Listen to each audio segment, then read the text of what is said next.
Hello friends, welcome to my channel. आज के इस वीडियो में हम लोग वाईसीटी के बुक से बीपीएससी एईडीओ के सामान्य अध्ययन के प्रैक्टिस सेट को आपके साथ डिस्कस करेंगे। और इसके पहले की वीडियोस में भी हमने बीपीएससी एईडीओ के प्रैक्टिस क्वेश्चंस को आपके साथ डिस्कस किया है। अगर अभी तक आपने उन वीडियोस को नहीं देखा है तो उन वीडियोस का लिंक आपको डिस्क्रिप्शन बॉक्स में मिल जाएगा, आप उसे जाके देख सकते हैं। तो बिना देरी किए चलिए आज का ये वीडियो स्टार्ट करते हैं। तो इससे पहले की वीडियो में हमने क्वेश्चन नंबर 50 तक को आपके साथ डिस्कस कर लिया था। आज का ये डिस्कशन हम लोग क्वेश्चन नंबर 51 से स्टार्ट करेंगे। तो क्वेश्चन नंबर 51 है, निम्नलिखित में से भारत में मौलिक कर्तव्य कौन सा है? तो इस क्वेश्चन का सही जवाब है ऑप्शन बी, हमारी मिली जुली संस्कृति की समृद्ध विरासत को संरक्षित करना और महत्व प्रदान करना। भारतीय संविधान में मौलिक कर्तव्य डॉक्टर स्वर्ण सिंह समिति की सिफारिश पर 42वें संविधान संशोधन 1976 के द्वारा जोड़ा गया था और प्रारंभ में 10 कर्तव्यों को ही मूल कर्तव्य के रूप में शामिल किया गया था, लेकिन 86वें संविधान संशोधन 2002 के द्वारा 11वां मूल कर्तव्य भी शामिल कर लिया गया है। फिर क्वेश्चन नंबर 52, भारत में निम्नलिखित में से किसके अंतर्गत पंचायती राज प्रणाली की व्यवस्था की गई है? तो इस क्वेश्चन का सही जवाब है ऑप्शन सी, राज्य के नीति निर्देशक सिद्धांत।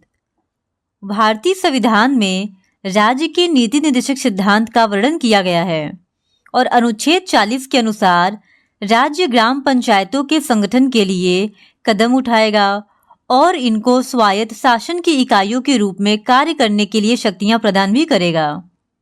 फिर क्वेश्चन नंबर 53, भारतीय संविधान में किस अनुच्छेद के अंतर्गत नागरिकों को मौलिक अधिकार प्रदान किए गए हैं?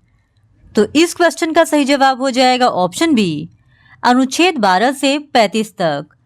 भारतीय संविधान के भाग 3 में अनुच्छेद 12 से 35 तक मौलिक अधिकारों का वर्णन किया गया है और मूल रूप से भारतीय संविधान में 7 मौलिक अधिकार थे, लेकिन वर्तमान समय में मूल अधिकारों की संख्या 6 है। फिर क्वेश्चन नंबर 54, निम्नलिखित में से कौन सा सही सुमेलित नहीं है? तो इस क्वेश्चन का सही जवाब हो जाएगा ऑप्शन डी, अनुच्छेद 155 राज्यपाल का हटाना। ये सही सुमेलित नहीं है क्योंकि अनुच्छेद 155 का संबंध राज्यपाल की नियुक्ति, राज्य के राज्यपाल को राष्ट्रपति अपने हस्ताक्षर और मुद्रा सहित अधिपत्र द्वारा नियुक्त करेगा, इसका वर्णन किया गया है, न कि राज्यपाल के हटाने से संबंधित है। फिर क्वेश्चन नंबर 55, भारतीय संविधान का कौन सा भाग पंचायत राज व्यवस्था से संबंधित है? तो इस क्वेश्चन का सही जवाब हो जाएगा ऑप्शन सी, भाग 9A। भारतीय संविधान के भाग 9A में पंचायती राज व्यवस्था का प्रावधान है। फिर क्वेश्चन नंबर 56, न्यायिक पुनरावलोकन का आंशिक निरस्तीकरण सिद्धांत भारतीय संविधान के किस अनुच्छेद से संबंधित है? तो इस क्वेश्चन का सही जवाब है ऑप्शन ए, अनुच्छेद 13। न्यायिक पुनरावलोकन का आंशिक निरस्तीकरण सिद्धांत संविधान के अनुच्छेद 13 से संबंधित है और अनुच्छेद 13 यह घोषित करता है कि मूल अधिकारों से असंगत या उनका अल्पीकरण करने वाली विधियां शून्य होंगी, यानी ये न्यायिक समीक्षा के योग्य हैं। फिर क्वेश्चन नंबर 57, निम्नलिखित में से ग्रीन हाउस गैस है? तो इस क्वेश्चन का सही जवाब हो जाएगा ऑप्शन ई, उपयुक्त में से कोई नहीं या उपयुक्त में से एक से अधिक। कार्बन डाइऑक्साइड, ओजोन, सीएफसी और मीथेन, ये सभी गैसें ग्रीन हाउस गैसों के अंतर्गत शामिल होती हैं। इस वजह से ऑप्शन ई, उपयुक्त में से एक से अधिक, इस क्वेश्चन का सही जवाब हो जाएगा। फिर क्वेश्चन नंबर 58, जैव मंडल में सभी जीवित जातियां रहने के लिए एक दूसरे से परस्पर संबंधित रहती हैं और एक दूसरे पर निर्भर होती हैं। इस जीवन समर्थित तंत्र को कहते हैं। तो इस क्वेश्चन का सही जवाब हो जाएगा ऑप्शन ए, पारितंत्र। जैव मंडल में सभी जीवित जातियां जीवित रहने के लिए एक दूसरे से परस्पर संबंधित और एक दूसरे पर निर्भर रहती हैं। इस जीवन समर्थित तंत्र को पारितंत्र कहा जाता है। फिर क्वेश्चन नंबर 59, निम्नलिखित में से किसमें जैव विविधता अधिकतम होती है? तो इस क्वेश्चन का सही जवाब हो जाएगा ऑप्शन डी, उष्णकटिबंधीय क्षेत्रों में। उष्णकटिबंधीय क्षेत्रों में सर्वाधिक जैव विविधता पाई जाती है और उष्णकटिबंध क्षेत्र पृथ्वी के सबसे बड़े बायोमों में से एक होते हैं। फिर क्वेश्चन नंबर 60, 10 कैप्टिव नस्ल एशियाई विशालकाय कछुए मुख्य भूमि एशिया में सबसे बड़ी कछुआ प्रजातियों में से एक है। हाल ही में भारत के किस राष्ट्रीय उद्यान में छोड़े गए थे? तो इस क्वेश्चन का सही जवाब हो जाएगा ऑप्शन ए, नतांगकी राष्ट्रीय उद्यान में। फिर क्वेश्चन नंबर 61, लिए राज्य स्तरीय समिति का शुभारंभ किया। तो ये जो क्वेश्चन है यहाँ पे ये क्वेश्चन इनकम्प्लीट है। पूरा कंप्लीट क्वेश्चन ये था कि भारत में गिद्धों के लिए राज्य स्तरीय समिति का शुभारंभ किया। तो इस क्वेश्चन का सही जवाब हो जाएगा ऑप्शन ए, तमिलनाडु। तमिलनाडु राज्य सरकार ने भारत में गिद्धों के संरक्षण के लिए राष्ट्रीय कार्यवाही द्वारा प्रस्तावित गिद्ध संरक्षण के लिए राज्य स्तरीय समिति का शुभारंभ किया है। फिर क्वेश्चन नंबर 62, केरल की शांत घाटी संरक्षित है क्योंकि? तो इस क्वेश्चन का सही जवाब हो जाएगा ऑप्शन ए, इसमें पौधों और जानवरों की बहुत ही दुर्लभ प्रजातियां पाई जाती हैं।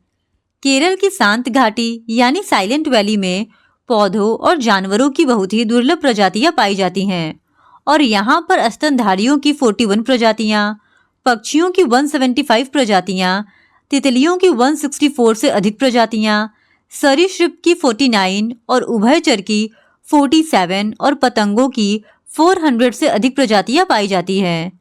इसी वजह से ये संरक्षित है।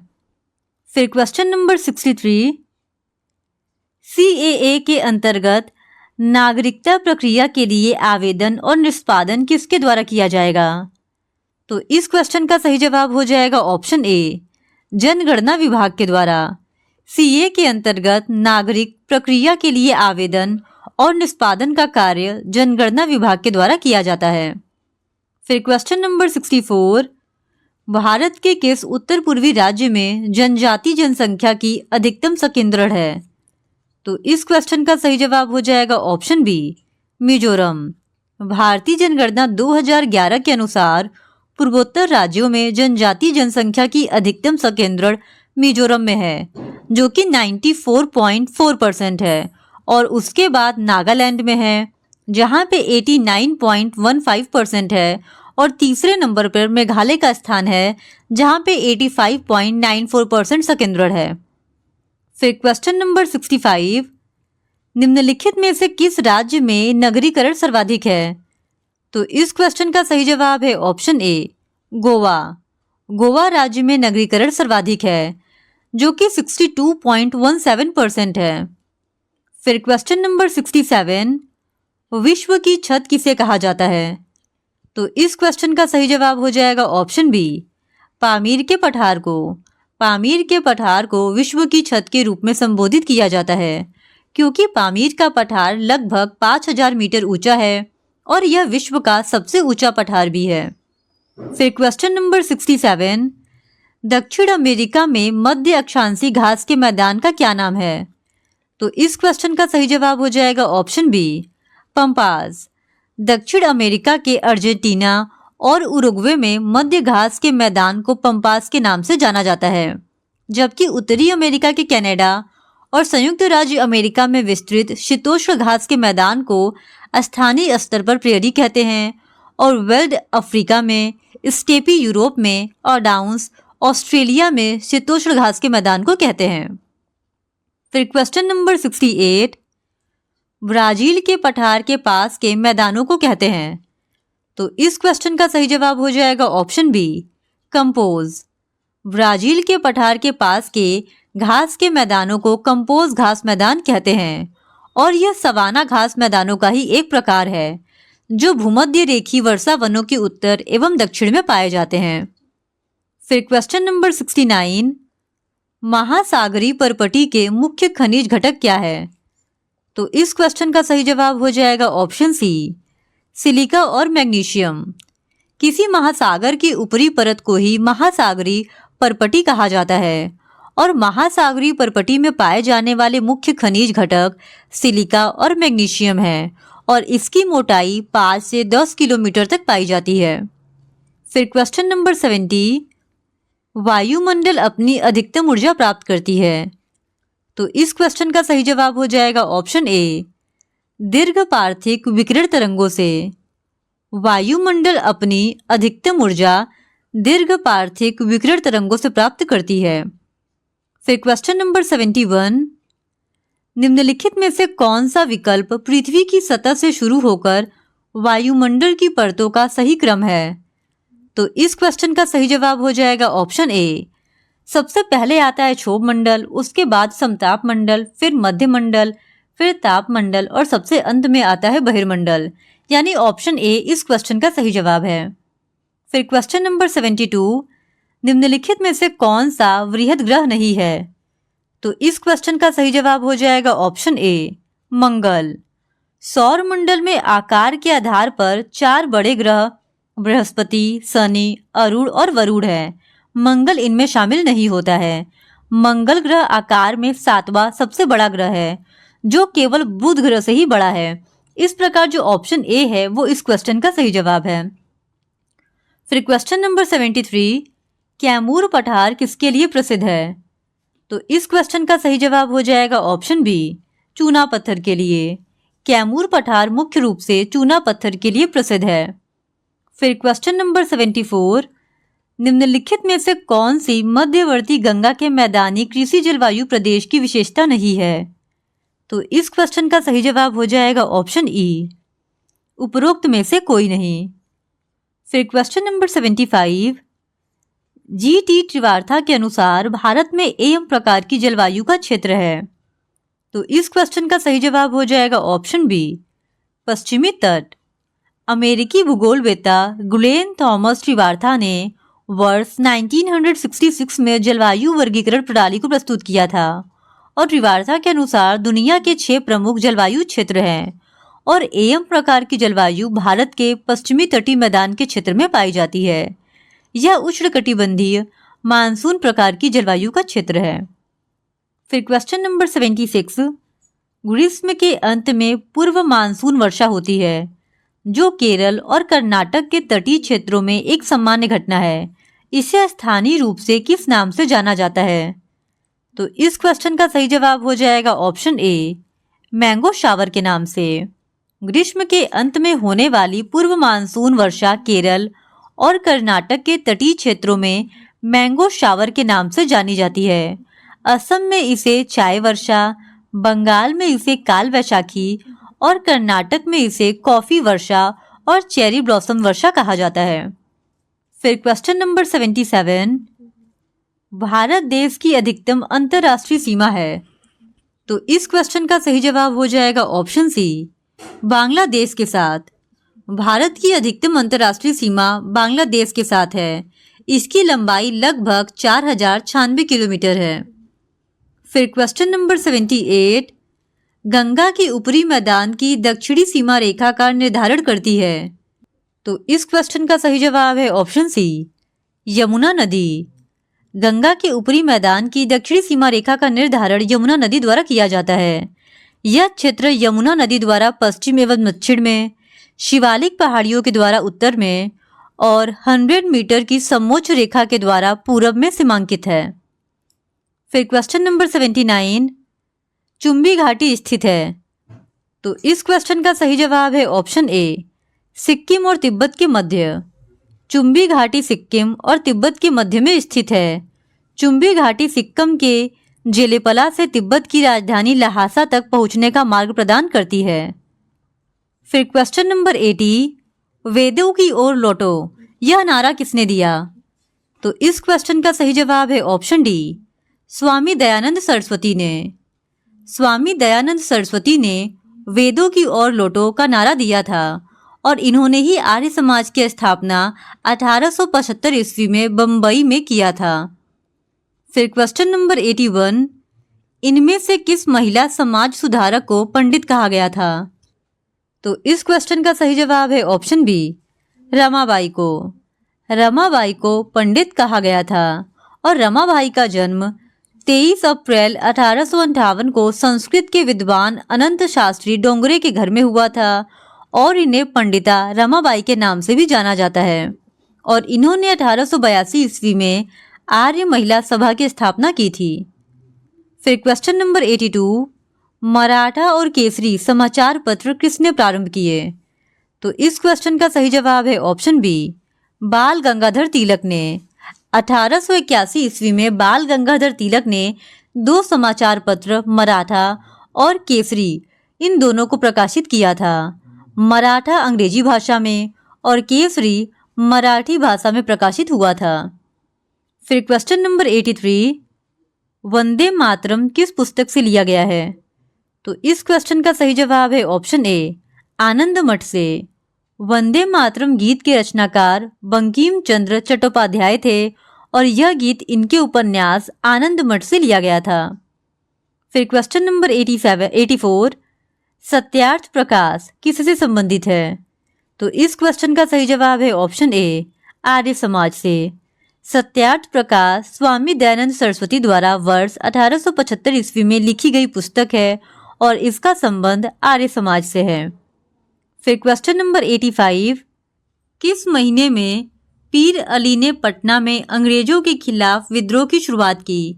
यहाँ पे मिसप्रिंट होकर पटना की जगह घटना लिखा गया है और इस क्वेश्चन का सही जवाब हो जाएगा ऑप्शन सी, जुलाई 1857 में। 3 जुलाई 1857 को पटना सिटी में अंग्रेजों के विरुद्ध संघर्ष प्रारंभ हुआ था और इसका नेतृत्व गुरहट्टा मोहल्ला के एक पुस्तक विक्रेता पीर अली के द्वारा किया गया था। फिर क्वेश्चन नंबर 86, बिहार में 21 अप्रैल 1858 को ब्रिगेडियर डगलस के अधीन ब्रिटिश सैन्य दल के विरुद्ध किसने बहादुरी के साथ युद्ध किया? तो इस क्वेश्चन का सही जवाब हो जाएगा ऑप्शन बी, कुंवर सिंह ने। डगलस ने 17 अप्रैल 1858 को आजमगढ़ के समीप नघाई नामक स्थान पर कुंवर सिंह पर आक्रमण किया था और डगलस के सभी प्रयत्नों को विफल करते हुए कुंवर सिंह नागरा और फिर सिकंदरपुर पहुंच गए और कुंवर सिंह की बाजरी नामक स्थान पर डगलस के सैनिकों से 21 अप्रैल 1858 को एक तीक्ष्ण झड़प हुई और डगलस और कर्नल कंबरलेस का कुंवर सिंह को पकड़ने का प्रयास विफल रहा और 22 अप्रैल 1858 तक वे जगदीशपुर पहुंच गए थे। फिर क्वेश्चन नंबर 87, 1857 की क्रांति के दौरान पटना डिवीजन का कमिश्नर कौन था? तो इस क्वेश्चन का सही जवाब है ऑप्शन ए, विलियम टेलर। 1857 के विद्रोह के समय बिहार में शाहाबाद, पटना और गया जिला विद्रोह के प्रमुख केंद्र थे और पटना डिवीजन में पीर अली जैसे मुस्लिम नेताओं ने विद्रोह भड़काने में मदद की थी और विद्रोह के समय पटना डिवीजन का कमिश्नर विलियम टेलर था। टेलर ने पटना के 3 प्रभावशाली मौलवियों मोहम्मद हुसैन, अहमदुल्ला और वजीबुल हक को विचार विमर्श करने हेतु जून 1859 में बुलाया था और विचार विमर्श के पश्चात वहाबियों की सहायता के आरोप में गिरफ्तार कर नजरबंद कर दिया था। फिर क्वेश्चन नंबर 88, मुगल प्रशासन में मुहतसिब था। तो इस क्वेश्चन का सही जवाब हो जाएगा ऑप्शन सी, लोक आचरण का अधिकारी। फिर क्वेश्चन नंबर 89, दास्तान अमीर हमजा का चित्रांकन किसके द्वारा किया गया? तो इस क्वेश्चन का सही जवाब है ऑप्शन सी, मीर सैयद अली के द्वारा। हमजा नामा मुगल चित्रकला की प्रथम महत्वपूर्ण कृति है और इसे दास्तान अमीर हमजा भी कहा जाता है। यह कुल 1200 चित्रों का संग्रह है और हमजा नामा को पूर्ण करने के लिए मीर सैयद अली को पर्यवेक्षक नियुक्त किया गया था।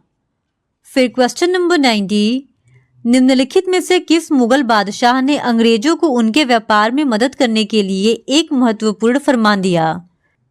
तो इस क्वेश्चन का सही जवाब है ऑप्शन बी, फर्रुखसियर ने।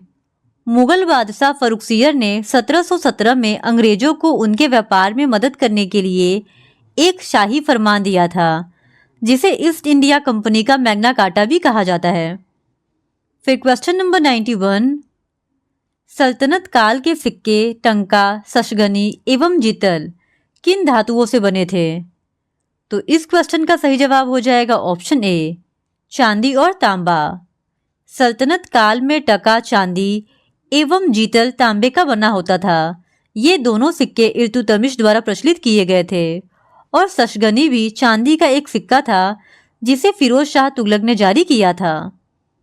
फिर क्वेश्चन नंबर 92, अपने सद्गुणों के बावजूद रजिया सफल नहीं हुई क्योंकि। तो इस क्वेश्चन का सही जवाब हो जाएगा ऑप्शन डी, उच्च वर्ग को स्त्री शासन नापसंद था। रजिया अपने सद्गुणों के बावजूद शासिका के रूप में सफल नहीं हुई क्योंकि उच्च वर्ग को स्त्री शासन नापसंद था और रजिया बेगम दिल्ली सल्तनत की पहली और अंतिम महिला शासिका थी जिसने शासन की बागडोर संभाली थी और रजिया सुल्तान इल्तुतमिश की पुत्री थी। फिर क्वेश्चन नंबर 93, वह प्रथम मुस्लिम शासक कौन था जिसने शासन के सिद्धांत को राजाओं के ईश्वरीय अधिकार सिद्धांत के समान प्रतिपादित किया था। तो इस क्वेश्चन का सही जवाब हो जाएगा ऑप्शन सी, बलबन। गयासुद्दीन बलबन ने शासन के सिद्धांत को ईश्वरीय अधिकार सिद्धांत के रूप में प्रतिपादित किया था और गयासुद्दीन बलबन गुलाम वंश का शासक था जिसने दिल्ली सल्तनत पर 1265 ईस्वी से लेकर 1287 ईस्वी तक शासन किया था। फिर क्वेश्चन नंबर 94, प्रथम तराइन युद्ध में पृथ्वीराज चौहान ने किसको पराजित किया। तो इस क्वेश्चन का सही जवाब हो जाएगा ऑप्शन ए, मोहम्मद गौरी को। तराइन का प्रथम युद्ध 1191 ईस्वी में हुआ था और इस युद्ध में पृथ्वीराज चौहान ने मोहम्मद गौरी को पराजित किया था और यह युद्ध थानेश्वर से 14 मील दूर सरसिंग किले के पास हरियाणा के तराइन नामक स्थान पे हुआ था। वहीं बात करें अगर तराइन के द्वितीय युद्ध का, तो तराइन का द्वितीय युद्ध 1192 ईस्वी में हुआ था जिसमें पृथ्वीराज चौहान को मोहम्मद गौरी ने हरा दिया था। फिर क्वेश्चन नंबर 95, प्राचीनतम वेद कौन सा है। तो इस क्वेश्चन का सही जवाब हो जाएगा ऑप्शन बी, ऋग्वेद। ऋग्वेद को प्राचीनतम वेद माना जाता है और इसमें कुल 10 मंडल, 1028 सूक्त और 10,580 ऋचाएं यानी कि मंत्र है। फिर क्वेश्चन नंबर 96, ऋग्वेद में यज्ञ हेतु कितने प्रकार के पुरोहितों का वर्णन मिलता है। तो इस क्वेश्चन का सही जवाब हो जाएगा ऑप्शन डी, 7। ऋग्वेद में यज्ञ हेतु 7 प्रकार के पुरोहितों का वर्णन मिलता है जिसमें से पहला पुरोहित है अधर्व्यू, दूसरा है पोता, तीसरा है निंटा, चौथा है प्रशास्ता, पांचवा है होता, छठवां है ब्रह्मा और सातवां है अग्निद। फिर क्वेश्चन नंबर 97, वेद कितने प्रकार के हैं। तो इस क्वेश्चन का सही जवाब है ऑप्शन डी, 4। वेदों की संख्या 4 है जो है ऋग्वेद, यजुर्वेद, सामवेद और अथर्ववेद। फिर क्वेश्चन नंबर 98, निम्न में से किस हड़प्पन नगर में जूते हुए खेतों के निशान मिले हैं। तो इस क्वेश्चन का सही जवाब हो जाएगा ऑप्शन ए, कालीबंगा से। कालीबंगा से जूते हुए खेतों के निशान मिले हैं और कालीबंगा राजस्थान के हनुमानगढ़ जिले में घग्गर नदी के बाएं किनारे पर स्थित एक सैंधव सभ्यता का महत्वपूर्ण स्थल है और 1952 ईस्वी में अमलानंद घोष के निर्देशन में व्यापक पैमाने की खुदाई यहाँ भी हुई थी। फिर क्वेश्चन नंबर 99, आईआईटी खड़गपुर के अध्ययन दल की रिपोर्ट के अनुसार लगातार कितने वर्षों तक न के बराबर वर्षा का होना सिंधु घाटी सभ्यता के पतन का कारण रहा था। तो इस क्वेश्चन का सही जवाब है ऑप्शन डी, 900 वर्ष तक। आईआईटी खड़गपुर के वैज्ञानिकों ने लगभग 4350 साल पहले सिंधु घाटी सभ्यता के खत्म होने की वजह बने सूखे की अवधि का पता लगाया है। वैज्ञानिकों ने उस थ्योरी को भी गलत साबित कर दिया है जिसमें सूखे के 200 साल में खत्म हो जाने की बात कही गई थी। आईआईटी खड़गपुर के भूगर्भ शास्त्र और भौगोलिक विभाग के शोधकर्ताओं ने पिछले लगभग 5000 साल के दौरान मानसून के पैटर्न का अध्ययन किया और पाया कि लगभग 900 साल तक उत्तर पश्चिम हिमालय में बारिश न के बराबर हुई और इसी कारण सिंधु घाटी सभ्यता का पतन हुआ था। फिर क्वेश्चन नंबर 100, सिंधु घाटी सभ्यता की सबसे महत्वपूर्ण विशेषता क्या है। तो इस क्वेश्चन का सही जवाब हो जाएगा ऑप्शन ए, पक्की ईंट से बनी इमारत। पक्की ईंटों से बनी इमारत सिंधु घाटी सभ्यता की सबसे महत्वपूर्ण विशेषता है और सिंधु घाटी सभ्यता भारतीय संस्कृति की ऐतिहासिक विरासत का प्रारंभिक बिंदु है। इस सभ्यता को प्रथम नगरी क्रांति भी कहा जाता है क्योंकि भारत में पहली बार नगरों का उदय इसी सभ्यता के समय हुआ था। तो इस तरह आज के इस वीडियो में हमने बीपीएससी एईडीओ के एक और प्रैक्टिस सेट को आपके साथ डिस्कस कर लिया है और अगर आप इसी तरह बीपीएससी एईडीओ के और भी प्रैक्टिस क्वेश्चंस को देखना चाहते हैं तो please do subscribe to my channel and like this video.